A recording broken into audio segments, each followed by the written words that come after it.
আল্লাহ মেহরবান। আওয়ামী লীগকে নিয়ে নির্বাচনের কথা ক্লিয়ার করলেন মির্জা ফখরুল ইসলাম আলমগীর। ভারতবর্ষে এখনো ষড়যন্ত্র করতেছে আওয়ামী লীগ। কে পড়াইছে?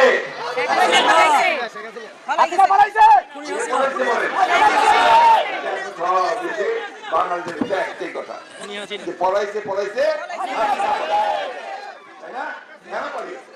দেশের উপর এত অত্যাচার করেছে, এত নির্যাতন করেছে, এত মানুষ মেরেছে, ছেলেদের বাচ্চাদের মেরেছে, যার পরে আজকে তাকে দেশের মানুষ তাড়িয়ে দিয়েছে। এখন আসুন আমরা সবাই ঐক্যবদ্ধ হই, আমরা যেন ঐক্য ভেঙে না ফেলে বিনষ্ট না করে আমরা যেন কাজ করি। আমাদের একটা এখন নতুন সরকার আমরা দায়িত্ব দিয়েছি, ছাত্ররা দায়িত্ব দিয়েছে, তারা দেশটার এই জঞ্জালগুলো সাফ করে।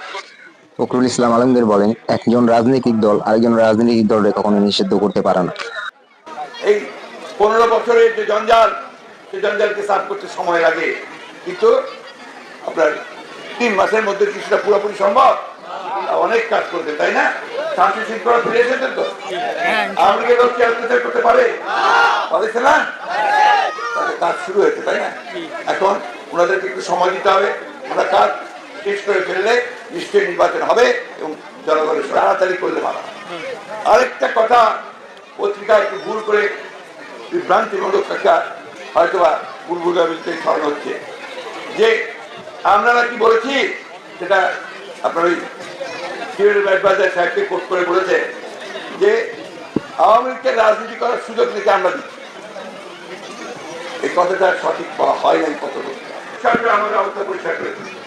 আমরা বলেছি যে আমাদের একটা রাজনৈতিক দল, কে নির্বাচন করবে, কে নির্বাচন কে রাজনীতি করবে, কে রাজনীতি করবে না, সেটা তো নির্ধারণ করবে জনগণ।